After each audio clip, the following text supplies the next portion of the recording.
Perkembangan tarekat.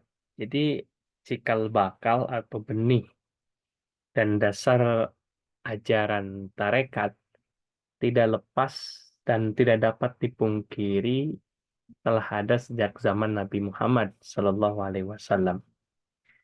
Ini dapat ditunjukkan dalam perilaku dan peristiwa yang terjadi dalam hidup Nabi Muhammad SAW berkaitan dengan ibadah ataupun akhlak yang ditunjukkan.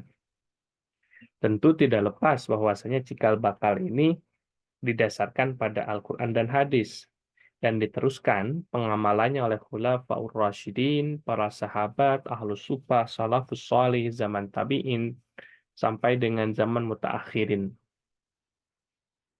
Kalau kita lihat perkembangan tasawuf dan tarekat masuk ke Indonesia tidak lepas dari awal perkembangan Islam.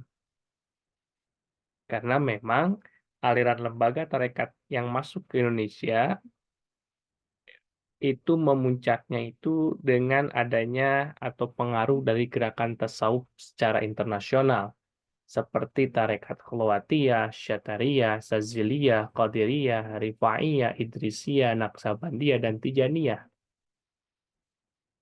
Kalau kita lihat dari aspek definisi, istilah tarekat tidak saja ditujukan pada aturan dan cara tertentu yang digunakan oleh syekh yang bukan hanya terhadap kelompok yang menjadi pengikut salah satu tarekat, tapi meliputi segala aspek ajaran yang ada dalam agama Islam. Di antaranya sholat, puasa, zakat, haji, yang merupakan jalan untuk mendekatkan diri kepada Allah. Sejak awal kemunculan tarekat, itu mengalami perkembangan dan penyebarluasan di berbagai wilayah yang ada di Indonesia, termasuk yang ada di Jawa Barat. Kalau kita lihat data, sekitar 163 aliran tarekat. Nah, dari 163 itu ada tarekat-tarekat yang masyhur atau yang memang umum dan ini dikumpulkan dalam Jam'iyah Ahli Tarekat Al-Mu'tabarah An-Nahdiyah. Jadi mengumpulkan tarekatnya itu yang muktabarah. Jadi terbagi dua itu kan tarekat itu ada yang muktabarah, ada ghair muktabarah.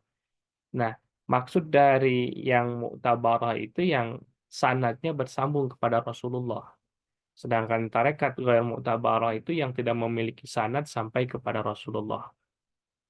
Adapun 48 tarekat yang dinilai sebagai muktabarah di antaranya adalah Abbasiyah, Ahmadiyah, Akbariyah, Alawiyah, Bayrumiyah, Baghdasiyah, Bakriyah, Bayumiyah, Buhuriyah, Sukiyah, Ghaibiyah, Ghazaliyah, Hadadiyah, Hamzawiyah, Idrisiyah, Idrusiyah, Sallallahu alaihi wasallamiyah, Jalwasiyah, Justiyah, Junaidiyah, Qadiriyah, Khalwatiyah, Khalidiyah, wa Naqsabandiyah, Kubrawiyah, Madbuliyah, Malamiyah, Maulawiyah, Qadariyah, wa Naqsabandiyah, Rifa'iyah, Rumiyah, Sa'adiyah, Samaniyah, Sumbuliyah, Sya'baniyah, Sazaliyah, Syatoriyah, Suhrawiyah, Tijaniyah, Umariyah, Usaqiyah, Utsmaniyah, Uwaisiyah, Zainiyah. Nah, itu 46 tarekat yang muktabarah yang berkembang di Indonesia. Adapun di Indonesia, khususnya di Jawa Barat, terdapat juga aliran-aliran tarekat yang lokal. Artinya tarekat yang dikreasi oleh orang setempat. Bahkan tidak sedikit yang menamakan diri atau mengaku diri sebagai tarekat, padahal lebih ke arah aliran kebatinan. Nah, tarekat Mu'tabaroh yang berkembang serta diikuti banyak pengikut di Jawa Barat, ini memang tidak terlalu banyak. Di antaranya adalah Ubrowiyah, Syatariyah, Qadiriyah, Naksabandiyah, Qadiriyah wa Naksabandiyah, Saziliyah, Rifaiyah, Idrisiyah, dan Tijaniyah.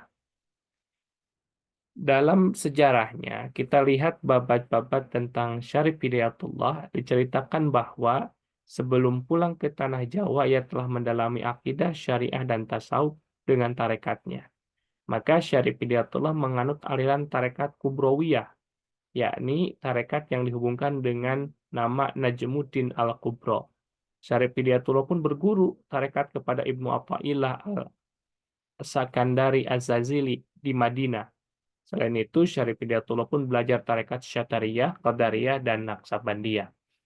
Tarekat Satariyah berkembang di Cirebon melalui Syekh Abdul Muhyi yang pernah berguru ke Syekh Kuala atau Abdul Rauf Asingkli di Aceh. Syekh Abdul Muhyi sekembalinya dari tanah Arab ke Jawa menetap beberapa lama di Cirebon. Ia mengajarkan tarekat Syatariyah kepada penduduk Cirebon. Setelah dari Cirebon, Syekh Abdul Mulki pergi ke Pamijahan sampai meninggal dan dimakamkan di sana. Selain tarekat Syacariyah, di Cirebon pun terdapat tarekat Qadiriyah, Naksabandiyah, dan Saziliyah. Menganut aliran tarekat ternyata memiliki kegunaan praktis.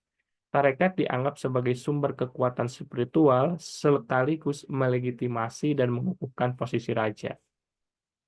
Pada abad ke-19 di Pulau Jawa terdapat 3 tarekat yang berperan dalam mengorganisasikan gerakan keagamaan, yaitu Syatariyah, Qadariyah, dan Naksabandiyah.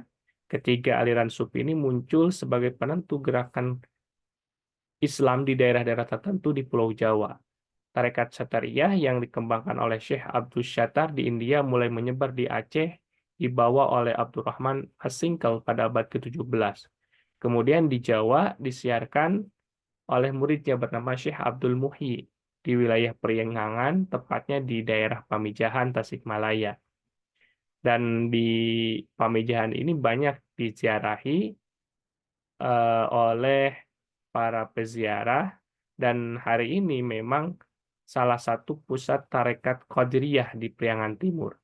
Qadiriyah salah satu tarekat tertua yang didirikan oleh Syekh Abdul Qadir Al-Jailani. Tarekat ini dikembangkan di Indonesia secara intensif oleh Syekh Hamzah Fansuri di Aceh pada abad ke-17. Kemudian penyebaran tarekat ini di Jawa telah berlangsung sejak abad tersebut. Sebab Fansuri pada masa hayatnya sempat mengunjungi beberapa tempat di Jawa dalam lawatan keagamaan. Sejak pertengahan abad ke-19, tampak pengaruh tarekat Qadiriyah mulai berkurang dan muncul tarekat baru yang bernama Qadiriyah wa Naksabandiyah. Itu tarekat yang merupakan gabungan antara ajaran Qadariyah dan ajaran Naksabandiyah. Adapun tarekat Naksabandiyah sendiri itu didirikan oleh Muhammad bin Muhammad Bahauddin An-Naksabandi. Dan ini masuk oleh para pelajar yang menuntut ilmu di Mekah. Pada tahun 1840, ulama Minangkabau yang pernah lama belajar di kota suci bernama Syekh Sulaiman Effendi dilantik menjadi Khalifah Naksabandiyah pertama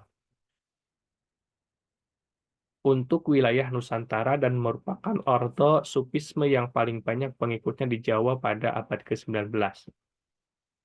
Pesatnya pengaruh tarekat Naksabandiyah, selain mendapat pengikut dari kebanyakan orang Islam juga terdapat dukungan dari kalangan bangsawan dan sebagian birokrat pribumi. Hall, penasehat kehormatan untuk urusan Bumi Putra yang bertempat tinggal di Bandung, pada tahun 1886 melaporkan kepada Gubernur Jenderal di Batavia bahwa tarekat Naksabandiyah telah berkembang dengan pesat, khususnya di daerah Cianjur. Menurutnya di Cianjur hampir seluruh bangsawan telah bergabung dengan tarekat Naksabandiyah. Bahkan Residen Priangan mengangkat orang-orang fanatik dari pengikut tarekat ini sebagai penghulu di Cianjur dan Sumedang. Bupati Sumedang sendiri memberi dukungan kepada kalangan fanatisme itu. Hal ini merupakan langkah strategis bagi para penghulu tarekat dalam merangkul tokoh-tokoh masyarakat ke lingkungan tarekat dan dalam upaya memperoleh pengaruh rakyat banyak. Tarekat Naksabandiyah di Cianjur diikuti hampir seluruh menak di daerah itu, dan memang sengaja diupayakan oleh para pemimpin tarekat demi menghindar dari Belanda. Mula-mula mereka menarik masuk sebanyak mungkin elit tradisional dan elit baru yang terdiri atas pegawai pemerintah. Ketika para pejabat pribumi itu bergabung, tarekat pun dapat melakukan kegiatannya dengan aman, sekaligus mudah mencari anggota dari lapisan bawah. Di samping itu, keikutsertaan kalangan elit berhasil melindungi kegiatan-kegiatan Naksabandia dari kecurigaan Belanda, sebab pemerintah kolonial sangat bersandar pada informasi yang diterima dari elit. Gerakan Naksabandia di Cianjur dipimpin oleh Raden Haji Abdul Salam, dibantu oleh Raden Haji Makmun, salah seorang saudara kepala penghulu Cianjur, yang menandai kebangkitan di daerah tersebut tahun 1885. Dan ini berhasil mempengaruhi para penguasa setempat yang cenderung fanatis. Di sini masjid-masjid mulai dikunjungi halayak ramai setelah bupati dan penghulu kepala masuk tarekat Naksabandia. Lalu antara tarekat Qadariyah dan Naksabandia sama-sama mempunyai pengikut yang kuat di Priangan. Nah, terdapat perbedaan di antara masing-masing berkaitan dengan praktik wirid kedua tarekat tersebut. Qadariyah biasa melakukan wirid dan zikir zahri atau nyaring. Sedangkan Naksabandia lebih banyak memperhatikan khafi, zikir khafi, samar di dalam hati. Menggabungkan kedua model ritual tersebut dilakukan Syekh Ahmad Khatib Sambas sebagai tokoh Qadariyah dari Kalimantan yang lama tinggal di Mekah pada abad ke-19 dan menjadi tarekat baru dengan nama Tarekat Qadariyah wa Naksabandia. Ketika sebagai mursyid Qadariyah, Khatib Sambas setelah banyak membuat orang-orang yang berasal dari Hindia Belanda dan sekembalinya di Indonesia, mereka mendirikan cabang tarekat yang sama. Latar belakang historis ini mendorong cepatnya penyebaran tarekat baru, terutama di Jawa pada abad ke-19. Penyebaran tarekat Qadariyah wa Naksabandia di Jawa dilakukan oleh 3 murid Syekh Sambas, yaitu yang pertama Syekh Abdul Karim, Banten, lalu yang kedua Syekh Tolha, dan ketiga adalah Kiai Ahmad Hasbullah. Syekh Abdul Karim yang semula sebagai khalifah tarekat Qadariyah wa Naksabandia di Banten, tahun 1876 diangkat oleh Syekh Syambas menjadi penggantinya dalam kedudukan sebagai mursyid utama tarekat Qadariyah wa Naksabandia yang berkedudukan di Mekah. Dengan demikian, semenjak itu seluruh perguruan tarekat Qadariyah wa Naksabandia di Indonesia menelusuri jalur spiritualnya kepada ulama asal Banten tersebut. Jadi melalui Banten ini, tarekat Qadariyah wa Naksabandia masuk ke wilayah Bogor yang dikembangkan oleh Kiai Falak, yang merupakan khalifah dari Syekh Abdul Karim Banten. Lalu mendirikan pesantren Pagentongan yang menjadi salah satu pusat pengembangan tarekat Qadariyah wa Naksabandia. Setelah wafat, posisinya diganti oleh anaknya bernama Kiai Thohir Falak. Nah, tarekat Qadariyah wa Naksabandia menyebar ke daerah Priangan dilakukan oleh khalifah yang langsung diangkat Abdul Karim, tetapi ada juga yang melalui Syekh Tolhah Cirebon. Nah, di wilayah Priangan Timur semenjak awal abad ke-20, tarekat Qadariyah wa Naksabandia mulai menyebar dan mendapat dukungan dari sebagian pejabat. Hal ini semakin kuat ketika Syekh Abdullah Mubarak diangkat menjadi khalifah pada tahun 1908 menggantikan kepemimpinan Syekh Tolhah Cirebon. Dukungannya pertama kali datang dari Raden Haji Hasan Mustafa, penghulu Bandung yang mempunyai hubungan keluarga dengan bupati setempat, yang terkenal memiliki ilmu dan perilaku keagamaan yang mulia. Antara mereka tidak jarang terjadi pertemuan dan mendorong hubungan antar pribadi yang sangat akrab, serta saling pengertian. Hubungan Abah Sepuh dengan Menak-Menak Bandung memberikan dampak positif bagi pengembangan Qadariyah wa Naksabandia, sebab kecurigaan aparat pemerintah setempat memandang bahwa ajaran tarekat Qadariyah wa Naksabandia menyimpang dari kaidah-kaidah Islam mulai reda berkat pengakuan Bupati Bandung. Dalam banyak kesempatan, ia menyatakan kepada umum bahwa tarekat Qadariyah wa Naksabandia bukan suatu ajaran yang menyimpang, sehingga tidak ada larangan bagi masyarakat untuk mengamalkannya. Nah, dari gambaran tersebut menunjukkan bahwasanya tarekat Qadariyah wa Naksabandia mulai berkembang di daerah Tasik, khususnya pesantren Suryalaya Tasikmalaya yang didirikan oleh Syekh Abdullah Mubarak. Nah, Syekh Abdullah Mubarak bin Nur Muhammad mulai membuka cabang baru tarekat Qadariyah wa Naksabandia di Suryalaya pada 5 September 1905 yang mengambil ijazah dari Syekh Muhammad Tolhah Cirebon. Pesantren Suryalaya inilah yang kemudian menjadi pewaris dan pengembang Tarekat Qadiriyah wa Naqsabandiyah di Pulau Jawa bahkan di Indonesia. Sepeninggalnya, ini dilanjutkan oleh putranya bernama Syekh Sohibul Wafa Tajul Arifin atau dikenal dengan Abah Anom. Pengembangan tarekat ini bersumber dari gagasan Abah Sepuh dalam Tanbih 1956, bahwasanya secara garis besar menyatakan bahwa mursyid adalah tempat bertanya tentang tarekat Qadiriyah wa Naqsabandiyah. Segenap murid disarankan agar berhati-hati dalam segala hal. Mereka tidak boleh berbuat yang bertentangan dengan peraturan agama dan negara. Manati keduanya merupakan sikap manusia beriman yang dapat mewujudkan kerelaan kepada Tuhan dengan membuktikan perintahnya dalam ketaatan. Lalu pesan praktis tanbih tersebut bahwa segenap murid tarekat Qadiriyah wa Naqsabandiyah membuktikan kebajikan yang timbul dari kesucian. Ini ditampilkan dengan ada berapa ini? Ada 4 hal.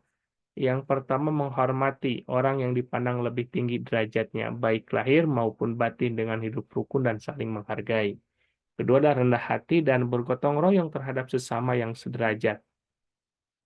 Ketiga, tidak menghina dan berbuat tidak senonoh kepada orang-orang yang di bawah derajatnya. Keempat, bersikap ramah serta harmonis, bermanis budi dan murah tangan kepada fakir, miskin. Nah, menurut Abah Anom, hasil yang dapat dicapai oleh para murid atas pengambilan zikrullah ialah suasana batin yang dirasakan mereka sebagai ketenangan jiwa, serta kemantapannya dalam mendekatkan diri kepada Allah, dan mereka terhindar dari wujukan hawa nafsu serta godaan setan. Pesan tanbih mengenai hubungan sosial tarekat Qadiriyah wa Naqsabandiyah dan negara tercermin dukungan mereka terhadap pemerintah yang berkuasa serta kekuatan sosial politiknya. Lalu ada namanya Tarekat Idrisiyah, dan ini didirikan oleh Syed Ahmad bin Idris Al-Fasi yang memperoleh pelajaran tasawufnya dari Syed Abdul Wahab At-Tazi, seorang sufi reformer berasal dari Afrika. Abdul Wahab At-Tazi ini juga guru dari Syed Muhammad Ali As-Sanusi Al-Kabir, pendiri Tarekat Sanusiyah. Karena tak mengherankan jika antara kedua tarekat ini terdapat banyak kesamaan, terutama dalam ajaran-ajarannya. Sebab kedua tarekat ini berasal dari guru yang sama. Di Indonesia, tarekat Al-Idrisiyah nampaknya kurang populer dari tarekat-tarekat yang lain. Dan salah satu karangan dari Prof. Haji Abu Bakar Aceh sedikit menyinggung, itu pun menggambarkan bahwasanya tarekat Idrisiyah ini masuk tahun 1930-an oleh Syekh Al-Akbar Abdul Fattah yang lahir di desa Cidahu, Tasikmalaya, dan merupakan anak ketiga dari 10 orang bersaudara dari pasangan Haji Muhammad Syarif bin Umar dan Haji Rofiah binti Jenah. Nenek moyangnya tokoh penyebar di Pulau Jawa yaitu Sunan Derajat. 1942 Abdul Fattah sekeluarga berangkat ke Tanah Suci. Namun sampai di Singapura, kapal yang ditumpangnya mengalami kerusakan. Akhirnya mereka menetap di sana selama beberapa tahun, barulah 1928 ia dapat melanjutkan perjalanan ke Mekah, sampailah di Jabal Abul Qais, dan di tempat ini ia berguru kepada Syekh Ahmad Syarif Sanusi. Dari Syekh inilah ia memperoleh ilmu tarekat yang dikembangkan oleh Ahmad bin Idris dengan mendapat kepercayaan penuh untuk membawa ajaran ini ke Indonesia. Sekembalinya di Indonesia, Abdul Fattah mengembangkan tarekat ini mula-mula di daerah Jakarta, lalu di Cidahu, Tasikmalaya, dan cepat ajarannya mulai dikenal. Aliran atau gerakan Idrisiyah pun tak luput dari pengawasan ketat pemerintah Belanda, apalagi ajarannya memiliki kemiripan dengan tarekat Sanusia di Aljazair yang dituduh merongrong kekuasaan kolonial Perancis. Syekh dan pengikutnya itu merupakan musuh yang sangat berbahaya bagi kekuasaan Belanda.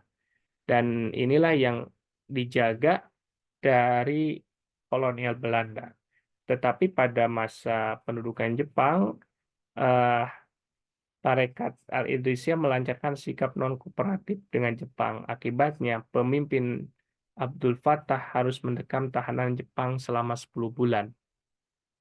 Nah, karena tidak dianggap tidak kondusif, mengembangkan ajaran Tarekat Al-Idrisiyah itu dipindahkan ke desa Pagendingan di Sayong, Tasikmalaya, Dengan memanfaatkan tanah warisan istrinya, dibangunlah sebuah masjid dan beberapa pemondokan bagi santri laki-laki.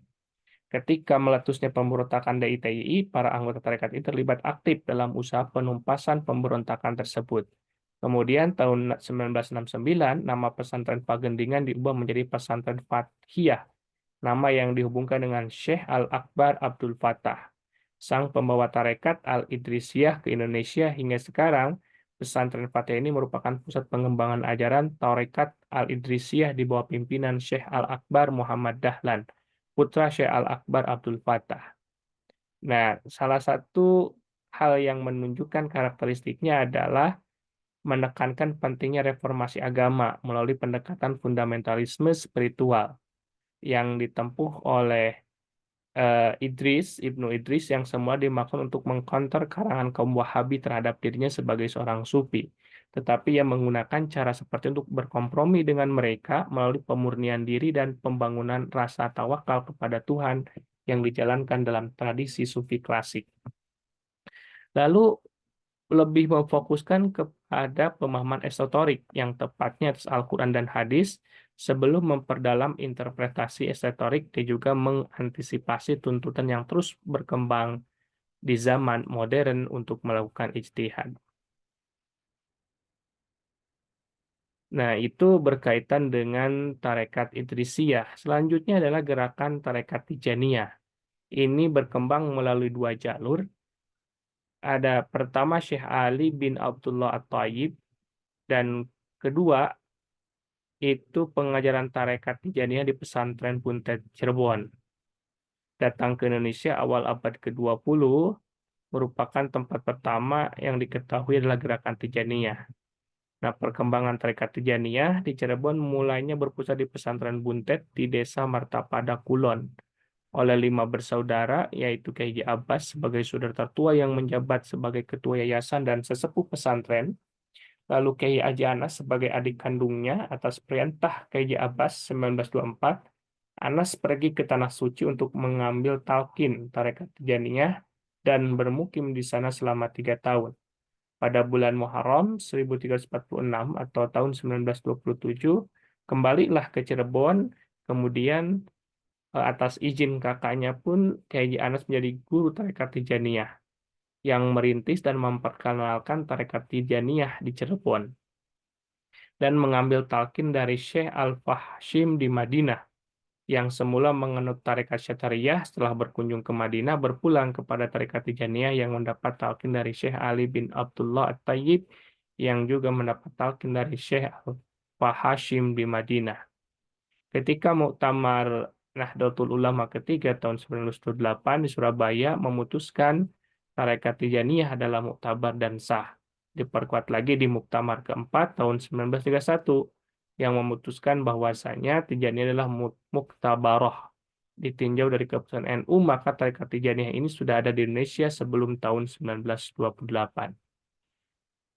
Nah, tadi di antara tokoh-tokoh yang memang memperoleh ijazah dari apa tarekat Tijaniyah, lalu di antara ulama di Jawa Barat yang memperoleh ijazah dari Syekh Ali Thayyib itu ada Kiai Haji Nuh bin Idris di Cianjur, ada Kiai Haji Ahmad Sanusi bin Haji Abdul Rahim Sukabumi, lalu Kiai Haji Muhammad Sujai Gudang Tasikmalaya, lalu Kiai Haji Abbas, Kiai Haji Anas dan Kiai Haji Akyas Buntet Cirebon, Kiai Haji Usman Tomiri Bandung, Kiai Haji Badiuzzamан Garut.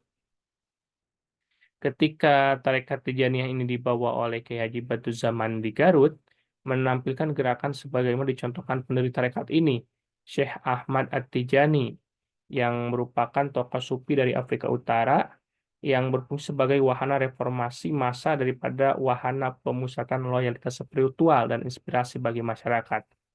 Tarekat Tijaniyah termasuk tarekat baru yang paling dinamis dalam merealisasikan potensinya sebagai alat untuk membangkitkan kembali agama dengan cara mengajak seluruh lapisan masyarakat agar mengikuti tarekat ini. Dan Tijaniyah pun memberikan penolakan terhadap asketisme sufi tradisional seperti zuhud, khalwat, atau uzlah, dan mengganti penolakan kenikmatan fisik dengan mendorong para pengikutnya untuk semangat bersyukur atas nikmat Allah di dunia ini dan diharapkan tidak berusaha untuk menonjol di tengah-tengah manusia dengan melakukan puasa-puasa atau perpantangan tidur secara berlebihan, melainkan hidup selayaknya bukan pemeluk tarekat pada umumnya.